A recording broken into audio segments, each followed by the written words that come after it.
I stuck its neck straight up, it could probably reach about 60 feet up in the air. These leviathans are making a journey to nesting sites they've used for generations. And developing inside them are hundreds of eggs.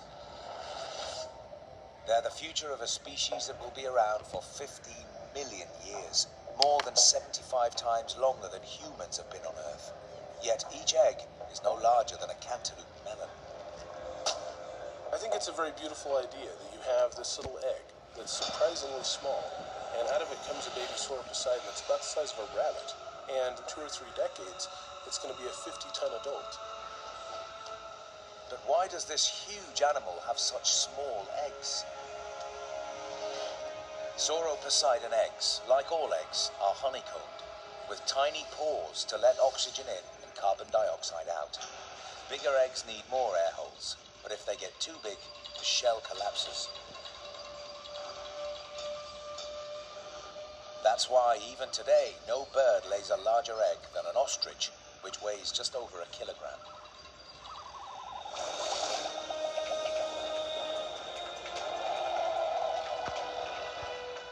Each female lays about 500 eggs a season.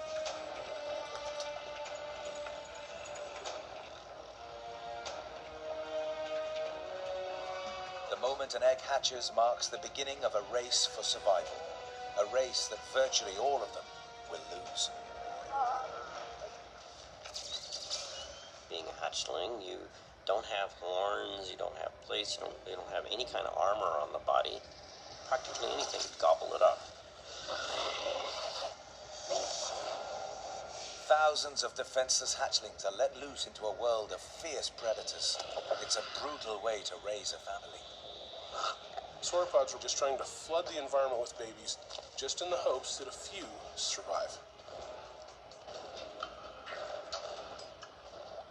In the Cretaceous period, plant eaters faced vicious killers. And none has a worse reputation than Tyrannosaurus rex, possibly the largest land predator that has ever lived. T-Rex is sort of the quintessential monster. A dinosaur with an attitude. A Tyrannosaurus rex can grow to 5.5 meters tall and 12 meters long, with jaws designed to tear meat to shreds. Its reputation for violence and terror is unmatched. But an infant T-Rex comes into the world better protected than most. If you say Tyrannosaurus rex, I think of gentleness. I think of superb motherhood and a struggle to raise one's chicks.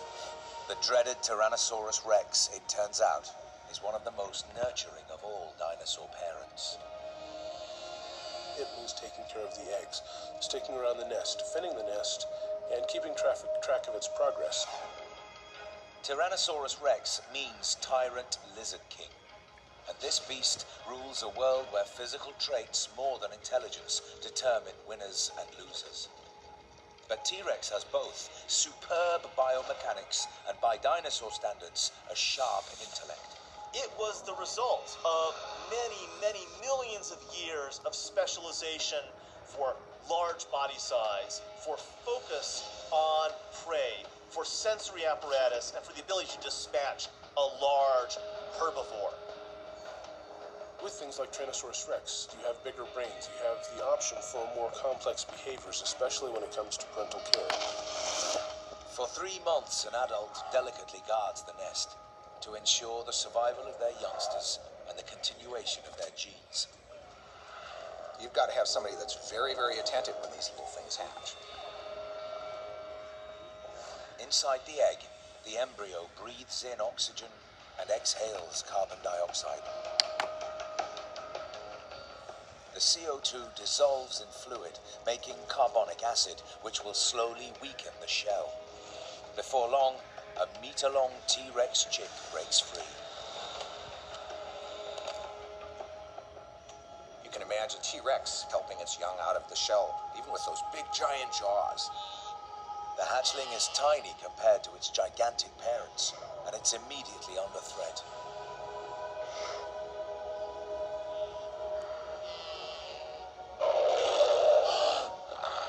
Tyrannosaurus Rex, when we think about it, we tend to think of the big adult because that's the skeletons that we see. But we know that they didn't hatch that way. Once those eggs hatch, we've got an animal that's maybe 3 feet long, maybe weighs about 5 to 8 pounds. Comparing that to the adults, which might weigh as much as 7 tons and be 40 feet in length, how is this animal going to be careful to not step on these little beasts, let alone try to protect them and try to make sure that they're going to be cared for? There's nothing fearsome about them. Sure, maybe someday they'll become a fearsome animal, but at that time they're just a meatball on legs. Wherever this T-Rex looks, he stares danger in the face.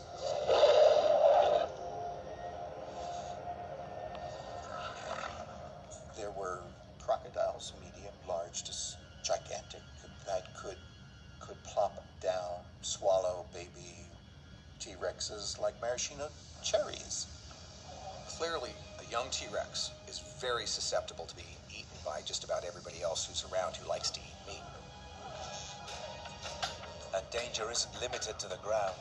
Sometimes it dives out of the sky. Quetzalcoatlus, a 180-kilogram flying carnivorous reptile, circles, waiting for the right moment to strike. Quetzalcoatlus would make all other animals in the late Cretaceous stare. With a 42-foot wingspan, they could shut out the sun. One tool that makes this flying reptile so effective is a highly advanced eyeball. Its eyes are built like a hawk's and are able to see with 4 times the clarity of a human eye. And with a retina over 10 centimeters wide, containing over 1 billion light receptors, this is a reptile that sees the world in high definition. There probably weren't many animals in the Cretaceous that would dare to try to grab a baby Tyrannosaurus Rex. Quetzalcoatlus could probably manage it. You see a stork on the Nile today eating a baby crocodile. You can imagine in your mind Quetzalcoatlus eating a baby tyrannosaur 65 million years ago. I never know how well Tyrannosaurus could count, but I imagine Mom would be a little bit perplexed when suddenly she was down to 5 instead of 6, and there was no sign of where it had gone. For a baby Tyrannosaurus Rex, danger lurks everywhere, but at least he has a fighting chance. For infant Sauroposeidon, it's a very different story. They are born defenseless and alone. If you want to have intensive parental care, you can only take care of a limited number of offspring. If you want to have lots of offspring, you have to have little or no parental care. And sauropods took that route. From birth, Sauroposeidon is in a race for survival. For every 3,000 hatchlings, only one will make it to adulthood.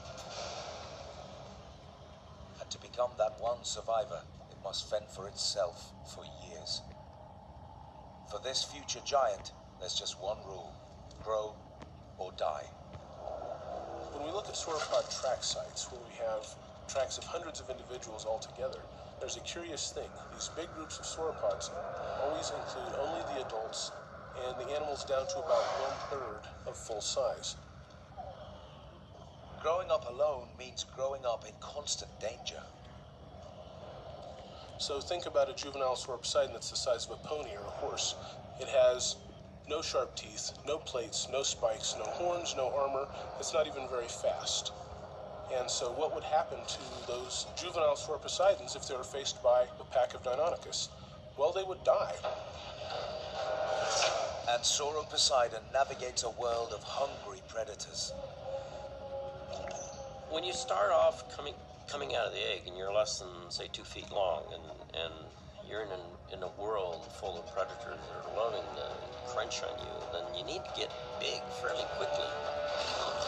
The future seems bleak for this dinosaur. With its life under constant threat, how will it survive?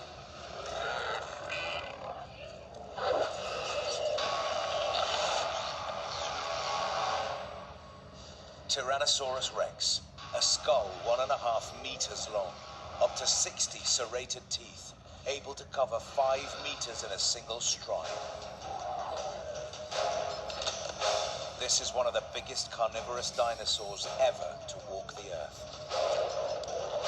T-Rex has bone-crushing teeth. They're huge. They have 2 or 3 or 4 times the strength for the body size of any other meat eater. But a T-Rex is born into a world of enemies.